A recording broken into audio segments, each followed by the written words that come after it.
want to talk today about guitars, specifically buying a guitar. I was at the shop recently, which is not unusual. I go there a lot, um, and there was a couple of younger guys looked like what they could be doing was buying their first guitar or one of their first guitars. And I just kind of started thinking back about like the first time I went to go buy a guitar and how kind of intimidating it is when you're dealing with a big store and salespeople that just want to sell you something, and not really knowing how to buy a guitar properly. When I was coming up, I really just bought what I thought looked cool. um, my first guitar was a Godin G Series S style humbucker. The one humbucker's two single coils HSS. Whoops. And so when I bought that guitar, I mean, I was super stoked.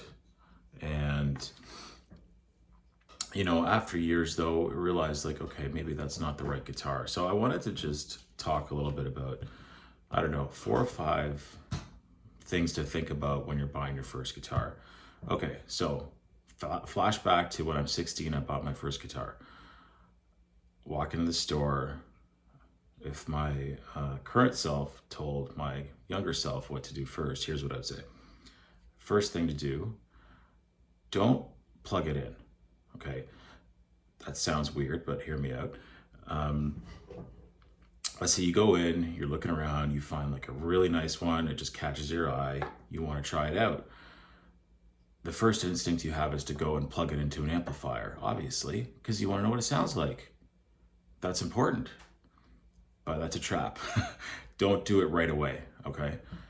Grab the guitar off the shelf, sit down on a stool or a chair, and just feel it out. Get your hands on it, put your hands up and down the neck, play it, play down low, play up high, try to solo with it, try to do chords, play in your style, whatever your style of music is, and then just gauge your reaction to it, to the touch of it. Guitar is largely a tactile experience, so it's really important to feel out a guitar before you plug it in. Sometimes neck shapes, they just don't work, and it's going to take a while to figure out what type of a neck shape you want, or that you're comfortable with. For me, I never gelled with really big, thick necks. And when I started playing guitar, I played a PRS for many years that had a very thin neck on it, and I got very used to it. Eventually, I changed it up and got guitars that had more sort of medium-sized necks. But generally speaking, you want to get an idea for, do I like thin necks? Do I like medium necks? Or do I like big baseball bat type necks? There's something out there for everybody. So, play some chords, play some solos,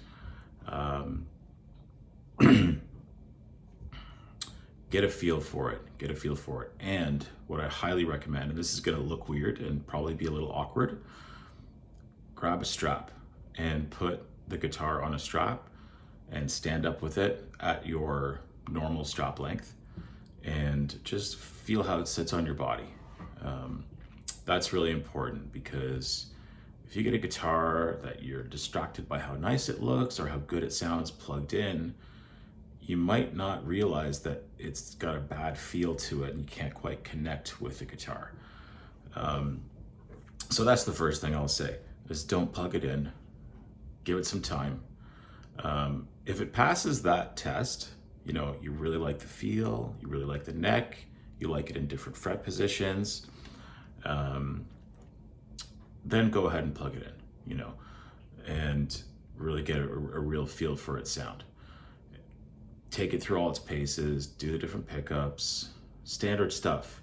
This is stuff I never really thought about when I was buying guitars. And the reason I'm telling you this is because if you don't do that, it could lead to you selling a guitar later, which is something you want to avoid. As somebody who has bought and sold guitars and other gear an embarrassing amount of times, it's something that I would recommend you avoid doing. if you can help it, because you lose money. Most people don't say this, but you're going to lose money on a sale probably 95% of the time, just because the only thing that gains value are vintage guitars typically.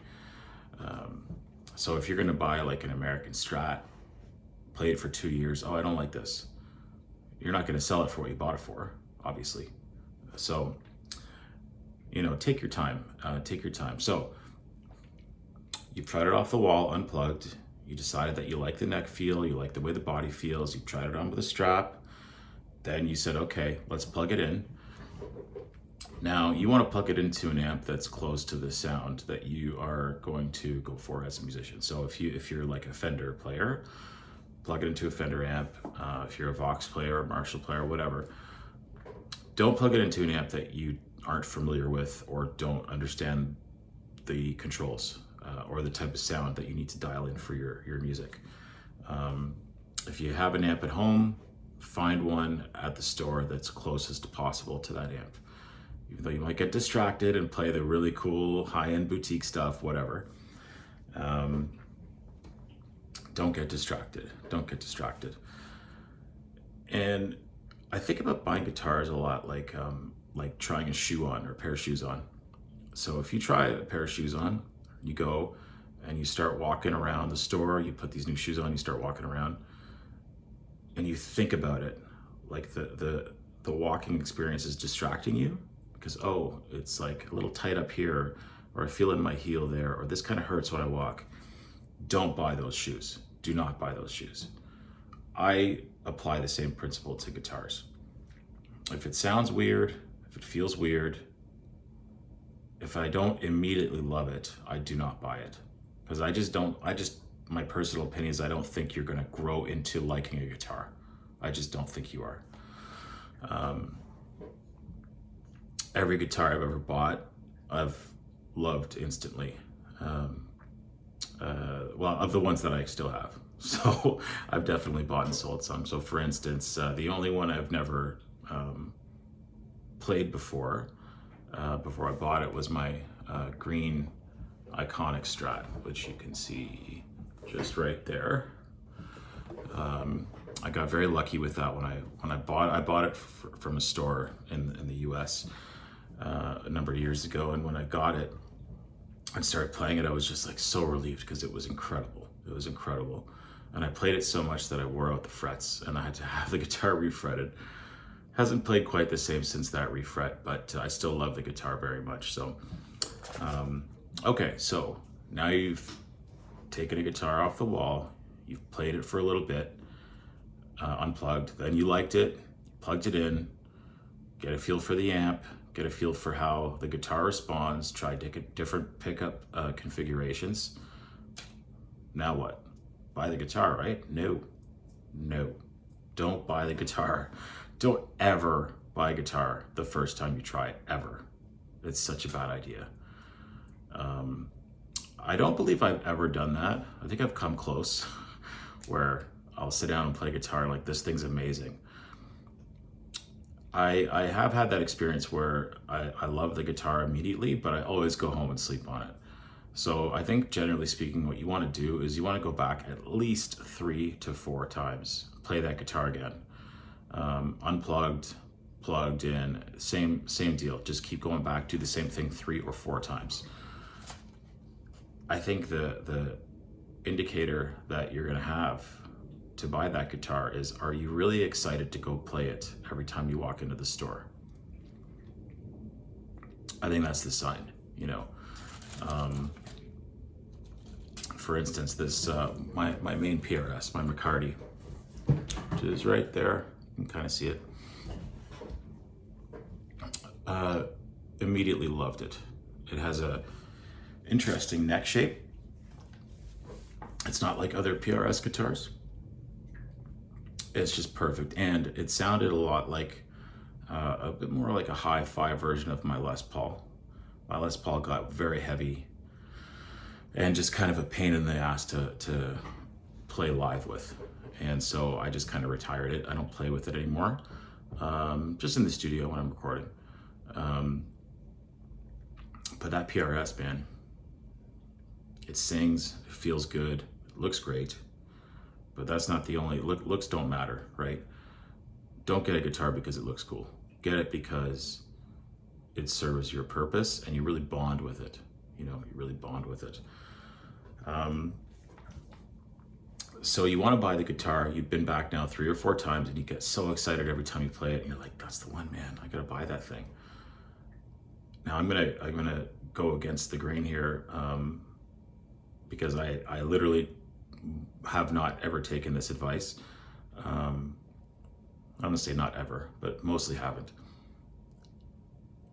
Don't finance a guitar, okay?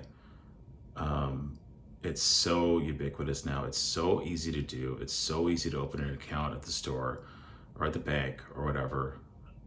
Interest might be attractive. It's not always that low, really. It's not that great, really. Guitars are obviously very expensive items. You know, you're going to be, if you want a decent guitar, you're in the thousands right away. You know, entry levels. I haven't really looked at prices nowadays. I don't really pay attention to kind of like what a Strat costs now, and I see them for $2,000, $2,500 in the store. That's not a small amount of money. I would strongly advise to not finance a guitar. You know why? Because it's not as fun. You get that hit at the beginning when you get it home. You walk out of the store, you get it home, you're like, yeah, new guitar. But you don't own it. It doesn't belong to you. So it's not that satisfying to really bring it home. You didn't really earn it, you know? Of course, you're going to pay it off, and it's going to be yours eventually. I understand that. But there's just something about taking a bunch of cash to a store, getting the thing you want, and just going home with it, and now it's yours. It's yours forever. You're more invested in that guitar now. You're a lot less likely to sell that guitar eventually, in my opinion. And I think you're gonna really hold on to it longer. You're gonna enjoy it more. You're gonna wake up, you're gonna look at it when you come down to play your riffs, and you go like, that's mine, man. I went there, I connected with it, I had the money, I bought it, you know. And I'm a total hypocrite, okay? I have financed so many guitars. It's not a good habit. It's really not a good habit. So I would urge you to not finance a guitar wherever it's possible. And you know, that kind of ties into the next thing too, is really the budget. As guitars get more expensive, it becomes like a value proposition. Once you hit a certain threshold, 2,000, 2,500, 3,000, 4,000, you know, and then I've seen guitars for 15,000, you know, that are like just, you know, super high-end boutique, and not even boutique always, like some Les Pauls I've seen in stores for like 15 grand now, and I'm just like, what is happening here? You know, these custom shop Strats that have like features coming out of your eyeballs, like, you know, roasted necks and roasted body and color over color and heavy relic, and they have these really amazing ways of just charging you more money. But that's all a distraction, you know, because the feel is the most important thing. So when you've decided that a guitar is the one, make sure that you can comfortably afford it. You know, because there's diminishing value as you add more features and add more price to a guitar. Do roasted necks feel better? Absolutely. 100% they do, in my opinion. Are they necessary to bond and write a great song with? Nope. Nope. Or roasted bodies. Roasted bodies sound better. Yes, they do. Same thing. Not necessary. Don't even get me started on relicking. If you got the money, do whatever you want. I think in large part, I do have one relic guitar, lightly reliced. One's like medium reliced. I didn't buy it because of the relicking. I bought it because it sounds incredible and it feels incredible. And I couldn't get it out of my mind. And I was like, I gotta make this guitar happen. And I did. So, you know, guitar buying is fun, especially when you're young. you don't have the experience. You don't have the experience. That's kind of why I'm talking about this, because if I could go back, I would probably approach things differently than I do now. And yeah, I guess the main thing is don't go to music stores too much, because the more you go, the more you try, the more you're going to buy eventually. Anyway, that's all I got to say. Throw me a like if you like this video. I'm going to be posting a lot more here, so talk to you soon.